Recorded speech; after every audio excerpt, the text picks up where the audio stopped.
Hello and welcome to episode 1.5 of the Woolly Ramblings podcast. My name is Nicole and I'm one of the shepherds behind Covered Bridge Farm. I'm coming to you today from the central Willamette Valley in western Oregon, where I live on the farm with my husband, my 1-year-old son, and my mother. This is a knitting and spinning podcast, though of course I will chat about other fibery crafts as I do them, if I do anything. I typically focus on knitting and spinning. I also am, as I mentioned, a shepherd, so I will be incorporating a little bit of farm chit-chat in this podcast. I'm not quite sure what I'm going to share in regards to the farm here on this podcast, but I plan on going with the flow and just trying some things and seeing what happens. So welcome. I'm so excited that you are joining me today as I make this attempt to revive the podcast. If you're wondering what I am referring to, or also why I'm calling this podcast episode 1.5, about 3 years ago, my mom and I made an attempt to start this podcast. You can go back and watch that first episode here on the channel if you'd like. And we filmed that first episode and posted it, and then we filmed episode 2, and we kind of got off track. The episode didn't go how we wanted, and we decided we were going to have to refilm. And we kept saying, we're going to refilm it, we need to refilm, and 3 years later, and we never did. A lot of it had to do with differing schedules. At the time I was a college student and my mom was working full-time and I was working a part-time job, so it was really hard to coordinate our schedules, and then it just kind of fell by the wayside. So this is me attempting to revive this podcast. I actually attempted to film an episode back in August. I was trying to set some goals for myself, to motivate myself, to finish some projects, and I never posted that episode, partly because of the goals I set.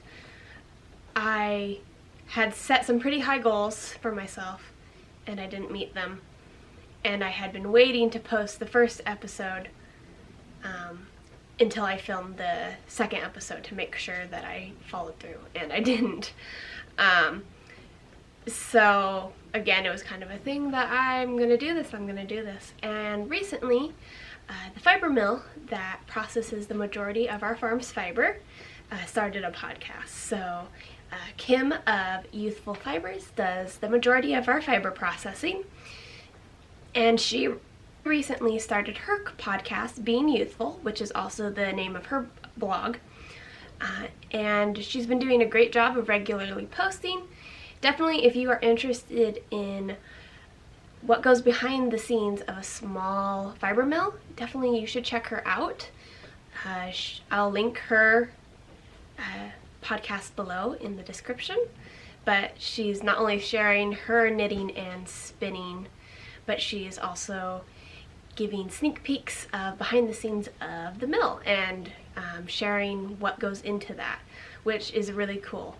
I'm really glad she's doing that. So her starting her podcast really kind of gave me some extra motivation and a kick in the pants, and here I am. In today's episode, I'm going to share my works in progress, finished projects, and I'm also think that it might be nice to have a little chit-chat introduction segment towards the end of the episode where I introduce my knitting journey, my knitting and spinning journey, and how I became a knitter and a spinner. I thought some of you might enjoy that. I know also there will be some interest in the farm, a little bit of background on the farm, but because I think that will make the episode really long, I think I'm going to do that introduction in the next podcast. So we'll plan on that, I think. Alright, so let's move into fiber content. I guess I should start. So to start out, I think I should introduce what I am wearing. So this shawl is the Decorati shawl. I know I'm probably butchering that. I do not speak Italian, but this pattern is designed by Melanie Rice, and it is a mosaic knit shawl. It's a really basic shawl. It's probably a good introduction to mosaic knitting, or even color work if you want to do that too. I'm pretty sure this counts as mosaic knitting. So the pattern is all in garter stitch. Everything is garter that you're doing, even the color work. And this yarn, the yarn that I used for this pattern, is a blend of Romney and alpaca. So the darkest color is espresso, and the white that is used in the color work is called French vanilla. And this yarn is from our farm, so this is some of our farm yarn, and like I said, it's a blend of Romney and alpaca. The Romney is from our flock. The alpaca, we don't raise alpacas, so the alpaca was sourced locally. It was actually sourced from a farm that's just on the other side of town from us. So it's all very local. And of course it was spun by Kim at Youthful Fibers, like I mentioned earlier. And it's a fingering weight yarn. And I chose this yarn in this pattern. I actually chose this pattern for the yarn. I wanted to knit something with this yarn when we first had it made. And I searched on Ravelry for a project that used a wool alpaca blend, and this came up, and it was actually, I think the yarn that she used was pretty close to the same percentages that we used in ours. I don't remember the percentages exactly. I remember each color had a slightly different percentage of alpaca to Romney, just how it worked out. I don't think I have a lot to say about this shawl because I knitted it over a year ago, so it's not fresh in my memory. But it was a really fun knit, and I really like how it turned out.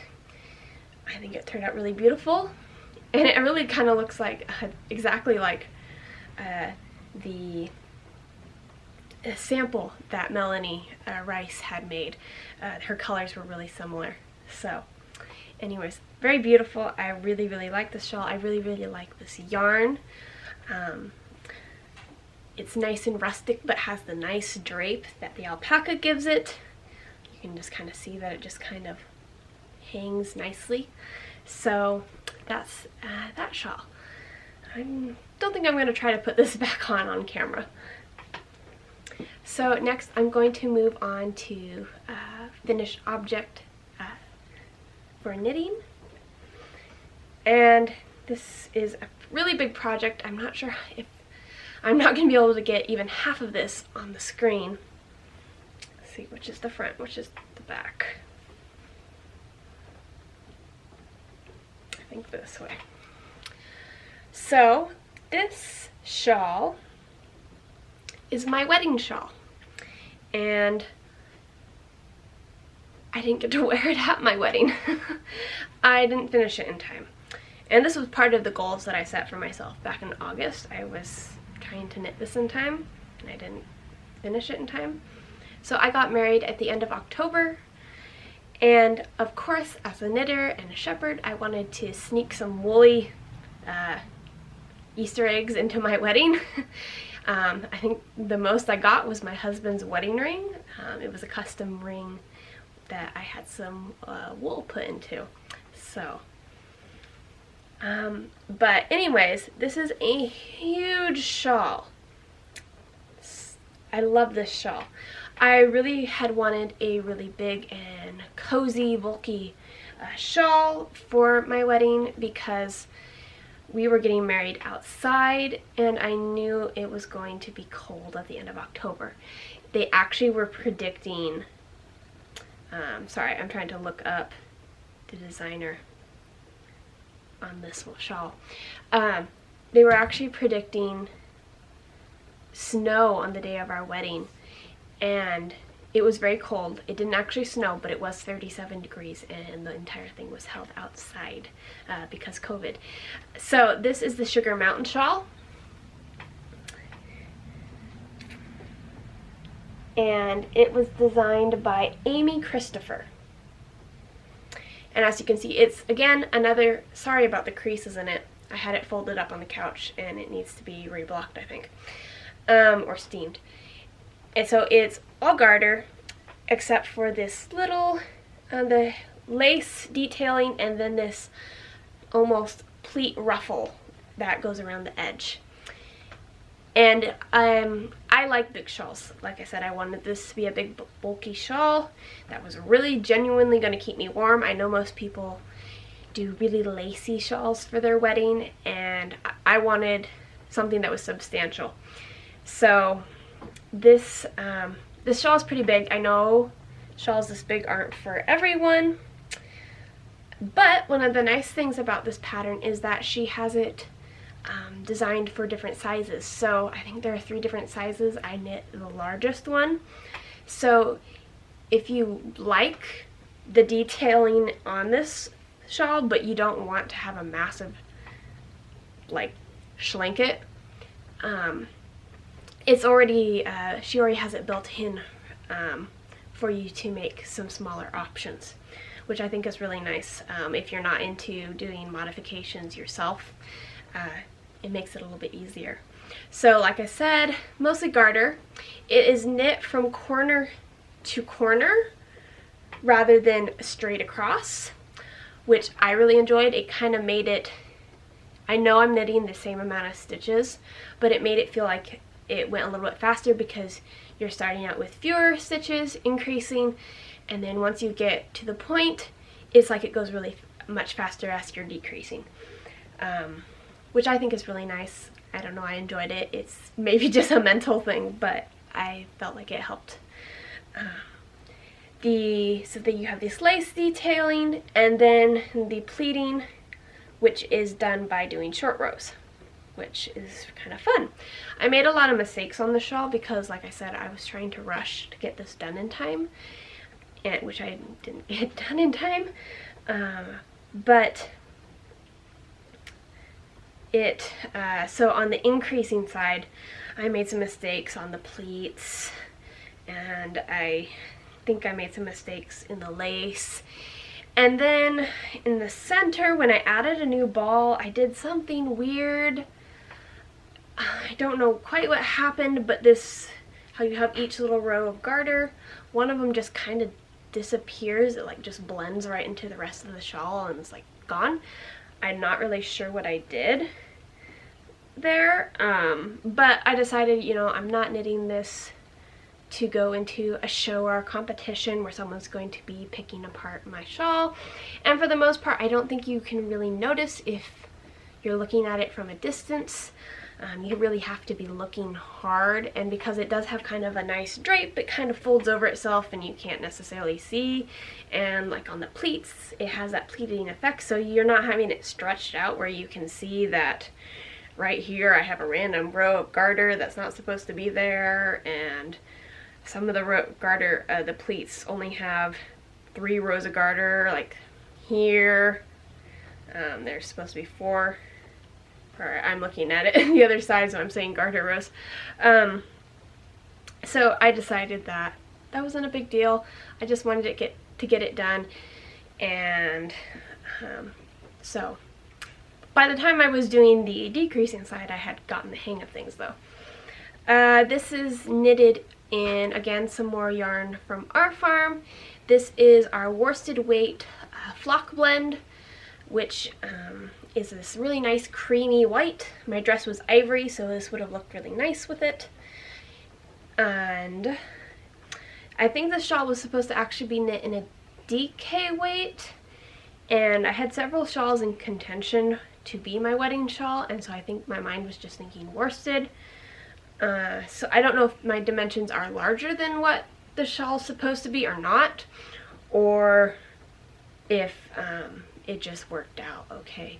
I do kind of think this worsted is a little bit lighter worsted, so but not a true not a DK either, somewhere kind of between. So yeah, so that's that shawl.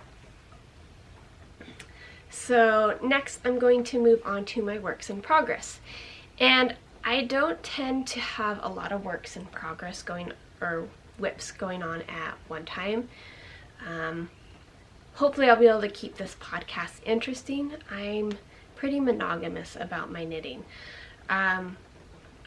If I do have multiple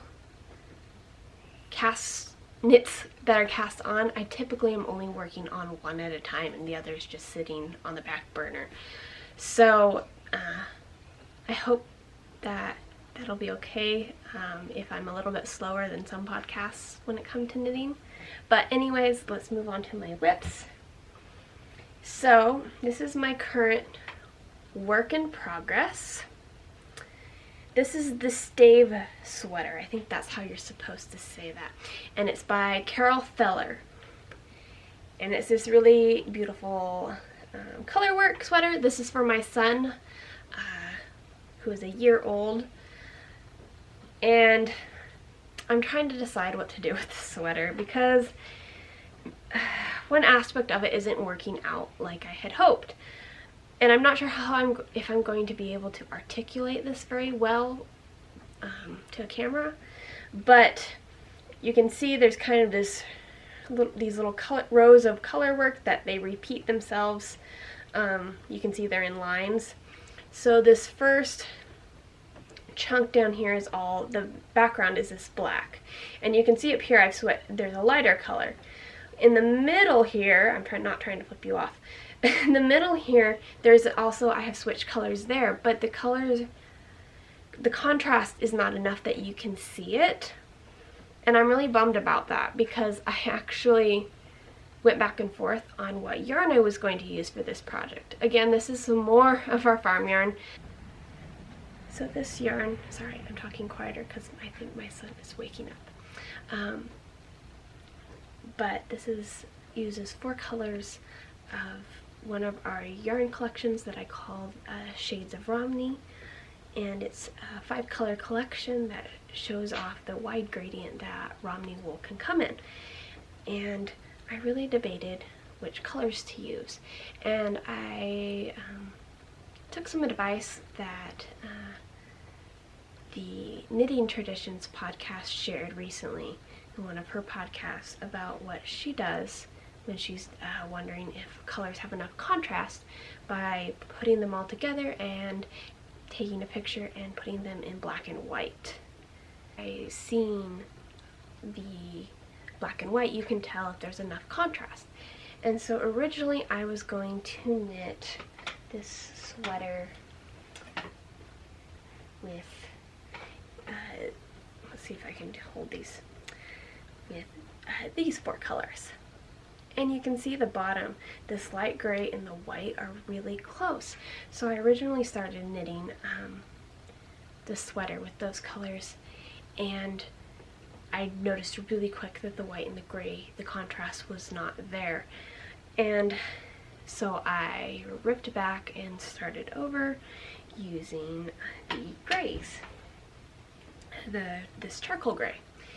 And I don't know if you can see here, my lighting's not great, but today the grays look really close. So this is the black and this is the charcoal gray.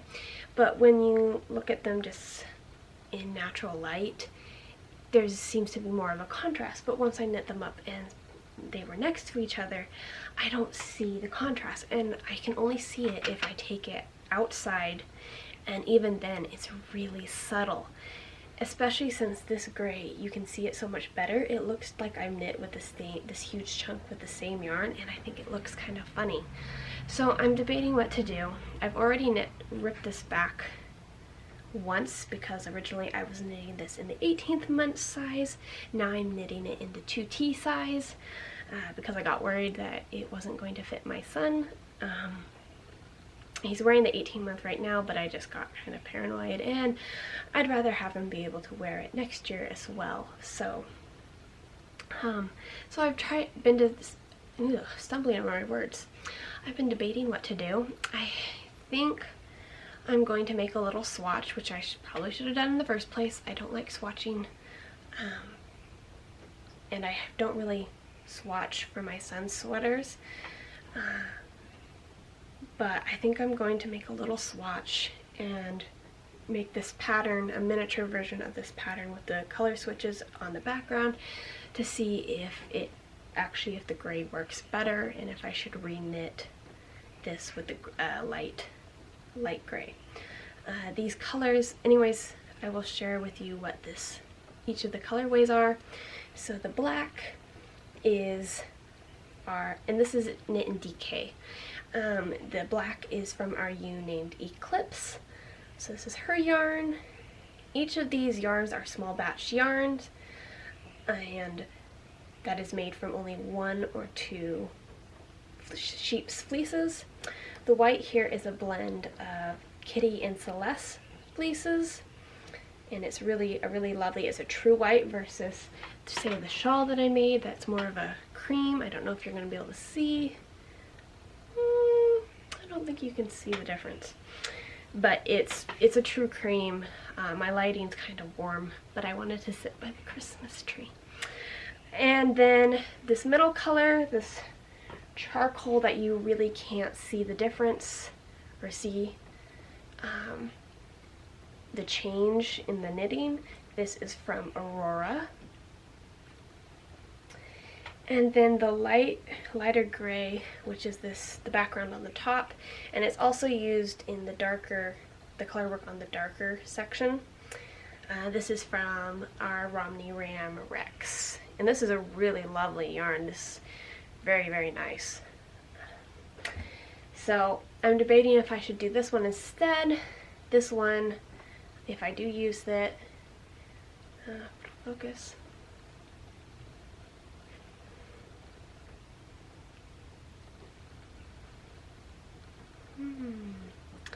This is Coco's yarn, which I know is really ironic that it's a light gray ball of yarn and the sheep's name is Coco. Don't ask. So it's a really quick knit. I really am enjoying it. I'm knitting option B, so there are 2 options for the color work, and they look a little bit different. This one, the model is pretty much using this exact kind of colors, versus option A, which they kind of flip the colors, so the main color is the lightest color with a black edging, with your darkest color edging. This ranges from, I can't remember the smallest size, but it ranges up to 10 years, a 10-year-old size, so this is a child's sweater. And like I said, I'm knitting the 2T. So I have to decide what to do. I'll probably do that swatch. Because otherwise I'm finished with the color work on the body if I were to leave it like this, and I'll be moving up to the chest, and so I'm probably actually about halfway on the body, and then I still have to do the sleeves, so yeah. So next work in progress, which is my work in progress that has been kind of sitting on the back burner. It kind of got stuck on the back burner when I started that shawl, my wedding shawl, and I haven't picked it back up. One, because I've been really wanting to make this sweater for my son. I've had it purchased since before he was born with this yarn in mind, which is kind of why it's a bummer that it's not working out how I hoped. But anyways, this is a sweater for me, and I've never completed a sweater for myself. I've been knitting for 13 years, something like that, and I've never knit myself a sweater. Like I mentioned, I don't like to do gauge swatches. I've been trying to do better, and especially if I'm knitting something for me, I've been trying to do a little bit better about that. So I always had problems. I think I've cast on at least 2 sweaters that I can think of, and both of them got scrapped because it just didn't work out. Typically they were too small. I used to be a really tight knitter. I think my gauge has gotten a lot better more recently as I've been knitting more. But anyways, let's go to the sweater. So I am knitting the Nurtured Sweater by Andrea Mowry, which everybody has made, so yeah. But this is going to be particularly special to me, and I don't know how well you're going to be able to see this. I'm using a lot of grayscale colors right now. I love the natural colors, the colors that how they come off the sheet. Those are my favorite. But I promise I'll knit with the other colors too. So of course I have the sleeves, both the sleeves done.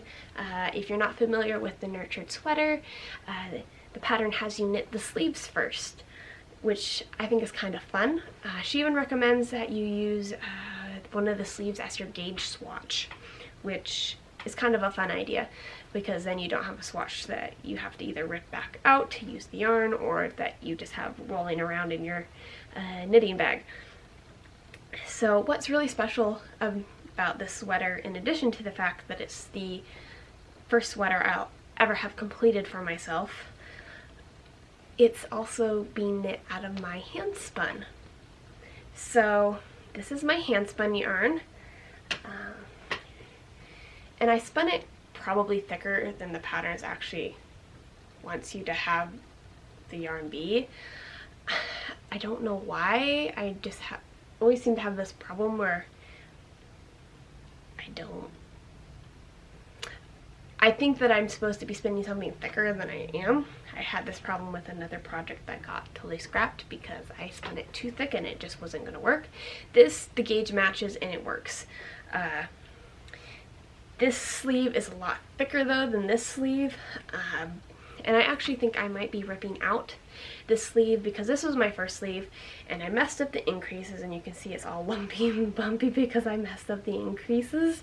I wasn't doing them regularly, and then somewhere here on the sleeve I messed up the pattern. The yarn, the pattern just kind of, I don't know, I messed it up and I'm not seeing it now, but I'm not sure why I'm not seeing it. Anyways, I'll figure that out later. But, so yeah, this is my hand spun. This is spun from Roving that we had in our farm shop.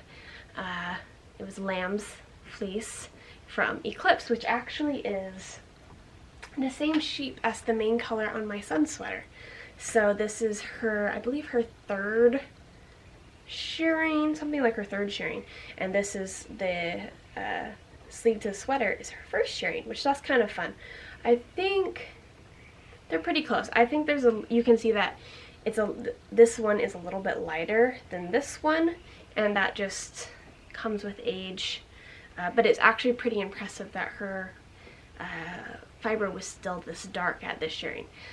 She's finally starting to gray out and is not really having that true black fleece anymore, which is kind of a bummer because I don't have any other sheep like her that are a true black. Maybe she'll have a lamb this year that is true black. So anyways, I have completed the 2 sleeves. I have the ribbing for the body started, and I'm actually probably going to rip this out.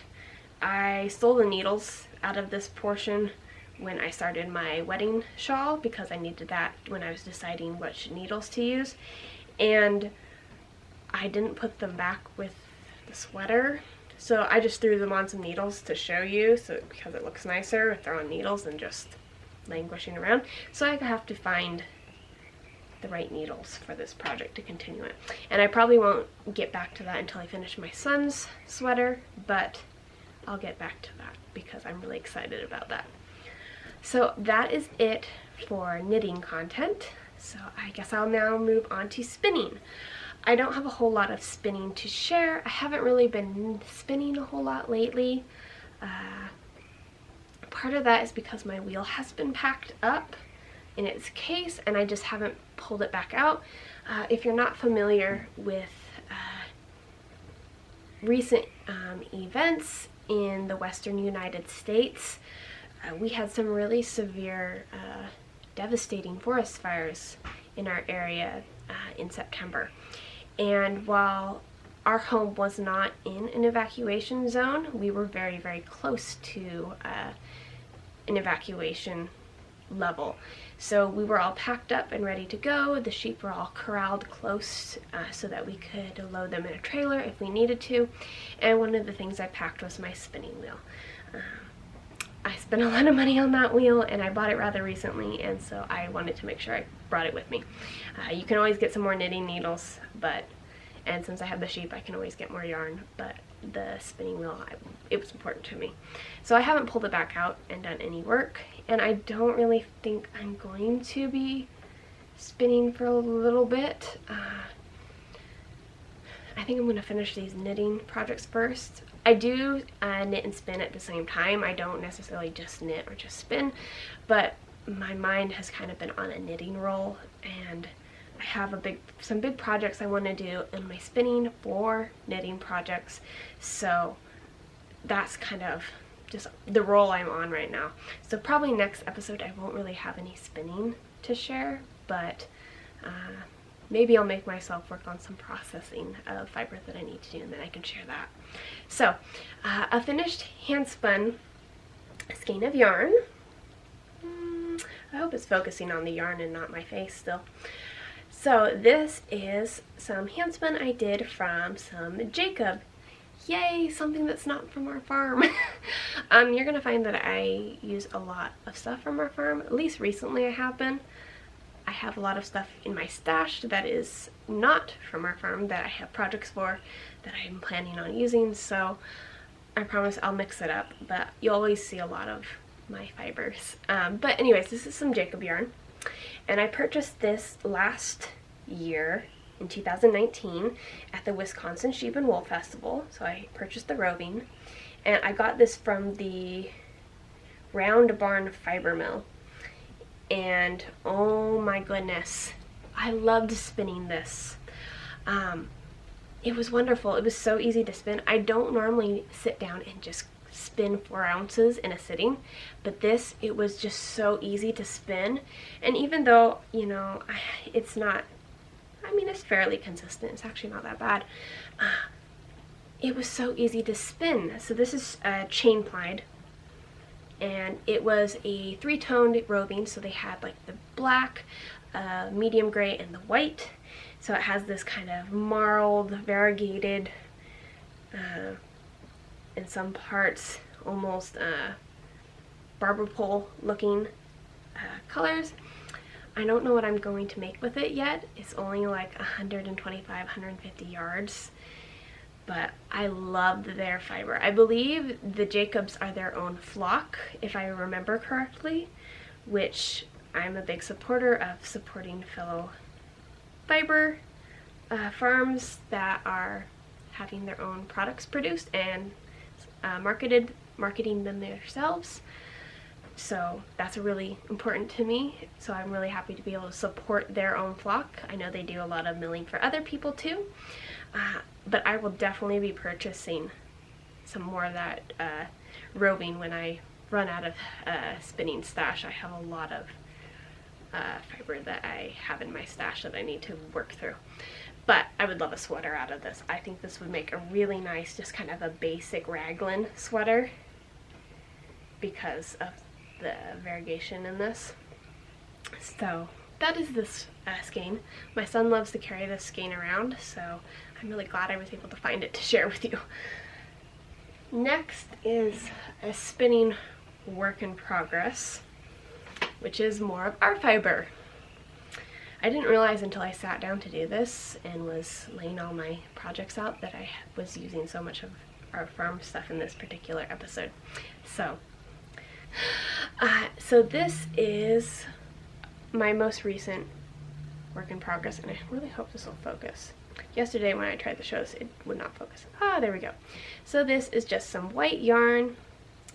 This is some horn Dorset fiber, which I didn't say, on our farm we raise Romney and horn Dorset. Those are the two breeds of sheep that we raise. So the Dorset, if you're not familiar, is a rare endangered breed, at least by the U.S. Conservancy standards. We are a farm that is part of the Shave 'em to Save 'em program. If you're not familiar with the Shave 'em to Save 'em program, it's really a mouthful. It's a program put on by the Livestock Conservancy that is targeted at fiber crafters to learn about breeds that are not commonly considered to be fiber breeds, and these breeds that are endangered. Their populations are low. They have I think there's 5 risk categories. The Dorset is in the second highest. So they are I think they're called threatened. They're the threatened category. So this is just some white Dorset, and I'm spinning it really fine. Dorset really likes to be spun long draw, and it likes to be spun fine. So I am planning on spinning this. I think my plan was socks for this, and I think I was going to chain ply. So that's what this project is for. It's probably going to get set on the back burner for spinning too, because there's a project I want to spin for with Dorset, and it's been sitting in the back of my mind, but I haven't been doing spinning. I've been focusing on my knitting, and when I get back to spinning, that's probably the first project I'm going to be spinning for, which I'll share that project in a future episode. So that's this. Not super exciting, but you'll probably hear me talk more about the Shave 'em to Save 'em program in the future and the Dorsets, but yeah. Okay, so that is all of the fiber crafting content that I have for you today. I hope you enjoyed that. I am now going to move into kind of a ramblings chit chat segment where I share with you my journey as a knitter and a spinner, how I got here, how did I learn to spin and knit. So if that doesn't really interest you, thank you for joining me, but if you'd like to stick around, grab some knitting or spinning, whatever you're crafting, if you're not already crafting while you're watching me, and just enjoy this recap of my journey of as a knitter and a spinner. So, like I mentioned earlier, I have been knitting for 13 years, 12 years, something like that. I started knitting when I was 10, when I joined 4-H. And if you're not familiar with 4-H, 4-H is a youth program that is it's a leadership program, an educational program, club, and it is a lot of people just assume that 4-H and FFA are exclusively raising livestock for the county fair, and that is not true. it's a big part of the county fairs and a lot of what people see 4-H as, because it's the biggest event that 4-H has, is the county and state fairs, which has been really hard for the kids this last year without having the fairs. So, but other things that 4-Hers have the opportunity to do is everything from home ec, different canning and baking and sewing, quilting, embroidery, knitting, spinning, as well as hobbies like fiber crafts and woodworking and just art in general. And then of course there's leadership in presenting educational materials, public speaking, things like that that are also part of 4-H. So it's not just raising livestock. That is an aspect that is an option for kids that are part of 4-H, but it's not a requirement to be in 4-H. So in the first year of 4-H for me, I didn't do the sheep. We had sheep, but I didn't do the county fair with sheep. But I was learning to, one of the things I did do was fiber arts. And one of the most important things I wanted to do in fiber arts was learn to spin. And that didn't happen until a year later. I started out with knitting, and a lot of people that know me and my family, they assume that my mom taught me how to knit. And my mom helped me learn to knit, but my mom was also learning to knit at the exact same time that I was. We mainly learned using a DVD, and I can't remember the exact name of the DVD. I'll pop it below if that interests you. But we learned on a DVD, and Mom would learn basic skills and then help me learn. We knitted our first scarves together at the same time. And then after school, I would come walk over to where my mom worked, and one of her coworkers would help me with knitting first aid. So whenever I made a mistake on my knitting, she would help me fix drop stitches or weird twisting mistakes that I would do. And so she's also an important part of how I learned to knit. And I knitted on and off. Well, I knitted something every year for 4-H, I think. But it typically would only be like a project a year. So something like a headband, or I think I knit a little bag, some coasters that I felted, things like that. And I really didn't take off with knitting on my own until I moved away to college. So I briefly moved to another part of the state to go to school. I quickly found out that what I was going to school for wasn't for me, and came home. How would you feel if in that case? But I also love knitting for myself, but some people almost make out like they feel guilty for knitting for themselves, and I don't feel that way.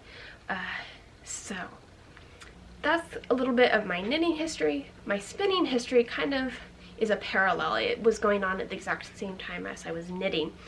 And so like I said, that first year of 4-H, I wanted to learn to spin. I had been telling my mom for many years that we were going to learn to spin together. And when I was 4 years old, I told my mom that someday we were going to learn to spin. And of course, she just kind of, oh yeah, because she had always wanted to learn to spin, something she hadn't done, but really, your 4-year-old's telling you that someday we're going to learn to spin, and what are the odds that that's going to happen? But it did. So after that first year of 4-H, I was really bummed I didn't learn to spin. So my mom signed us up for a beginner spinning class at Oregon Flock and Fiber. And so we took this class, and the class was so frustrating and such a disappointment. The class was huge. They had so many participants. This room, it was a good sized room, and it was just packed with people sitting in chairs in a circle with their spinning wheels. And we didn't have spinning wheels, but we could borrow spinning wheels, so we borrowed some spinning wheels. But of course, because we were not familiar with anything to do with a spinning wheel, we would never well, my mom had touched a spinning wheel before, but I had never touched a spinning wheel before. We had no idea what we were doing. We didn't know anything about tension, adjusting tension, and it was a very frustrating experience. I don't remember the exact scenario with my mom's wheel. I think she was kind of able to make her wheel go, but not very well. I could not make my wheel go at all. And because the class was so big, the instructors couldn't just sit for a really long time and help you. They just kind of kept circling and moving on to the next person. So we took this class and we got nothing out of it. I think Mom might have gotten something out of the processing of fleece section, but I think she had also already done some research on that, and so knew a little bit about that. So we were really frustrated, and so we left. And at this time, Woodland Woolworks was still a company in existence, and they were, if you're not familiar, a kind of like the woolery. And so they had all the supplies, and you could buy wool if you wanted, but they had a lot of books and accessories for your spinning wheels and looms and all the equipment portion of the fiber crafting world. And so Mom, we stopped by this booth, and Mom chatted with the gal who was working in the booth that day, and kind of told her about our experience and how frustrated she was.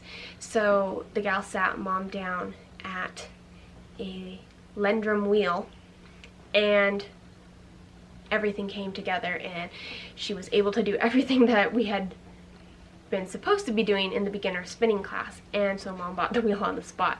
So that was the wheel I initially learned on. About, I think it was 6 months, maybe a year later, I think it was the Black Sheep Gathering afterwards, I got my first wheel. And it was an Ashford traditional wheel. It's actually sitting right here in front of me. I don't really spin on it anymore. And I know a lot of the reasons I got it was because of how it looks. It looks like the classic spinning wheel that you think of in the fairy tales. And also my best friend had an Ashford traditional. And I got the single treadle because that's more authentic. And it worked really well. I remember it working really well when I tried it out in the booth at Black Sheep Gathering. But once I got it home, I never could make it work quite right. And that put a real damper on my progress with spinning. Again, I think I always had maybe a skein of yarn for the county fairs for 4-H, but I look at my spinning that I spun on my Ashford traditional versus the spinning on my new wheel, and it's a world of difference. About 3 years ago, yeah, it was 3 years ago, that I purchased my Kromsky Sonata. I bought it used at Black Sheep Gathering, and I bought it from Pearly Shell Fiber Co. And I bought it because I wanted a wheel that I could take to spinning circles and to classes, and that was more portable, because if you have an Ashford traditional or are familiar with it, it's not super portable. You can do it, but it's not the easiest thing to lug in your car and take somewhere. So I wanted something that I could take places. And once I got that wheel and started spinning on that wheel, it was like everything came together. I loved spinning so much more. My spinning was so much improved. The handle of the yarn, because on the Ashford traditional I was having such a hard time treadling. I could never get the tension right, and it was so touchy, and my yarn would turn out so harsh. I have some yarn that I was planning to make, have a project in mind for, and I am like, I'm completely scrapping this yarn. I can make it into something that I don't mind it being so tightly spun, and re-spinning for the project I had in mind. So since then, like I said, my spinning has really taken off. Like I said, I spun a whole sweater's quantity for my nurtured sweater. I've done this lovely Jacob that I shared with you today, and I did some really beautiful super brightly colored yarn that it was fiber that I dyed in a workshop that I took with a friend. So my spinning and knitting has really kicked off in the last 4 years, I guess I would say. Yeah, 4 years. And so here I am to share with you my love of knitting and spinning and fiber crafting. So I do other crafting. I do felting. I have a giant 4-harness loom that is sitting in our kitchen area. I don't know what you should call that room, but it's sitting in the next room over, and I really don't ever use it. And part of my problem is, I find with weaving, is that it's not like spinning. You don't have a project with a formula of how to do it. You are supposed to create, and I'm new to weaving. I've done some samplers that have turned out beautifully, but I'm still at the point where I need a step-by-step guide of how to do stuff. And my mom got me a really nice weaving book that has some projects, so I really need to sit down and do that. But I have to sit. That's one thing about weaving at such a big loom. I can't just weave in bed or on the couch while I'm watching my son. So, but I will share those things if I ever work on those projects. So anyways, I think that is it for this episode. Like I said, if you are interested in the story of our farm, I am going to include that introduction in the next episode. Otherwise, I think this video will be really long. I don't know how long it is already. I think it's already probably like 40 minutes long. So, that being said, if you'd like to follow along with me between podcasts, or if you are interested in the sheep and farming aspect, you can follow me on social media at Covered Bridge Farm on both Instagram and Facebook. And then if you're interested in finding me on Ravelry, I don't post a whole lot on there. I've been trying to be better about my project pages. I don't take very good notes, but I do share pictures and what yarn I'm using. But I am Woolly Ramblings on there. So until the next episode, happy knitting, happy spinning, and I will see you next time.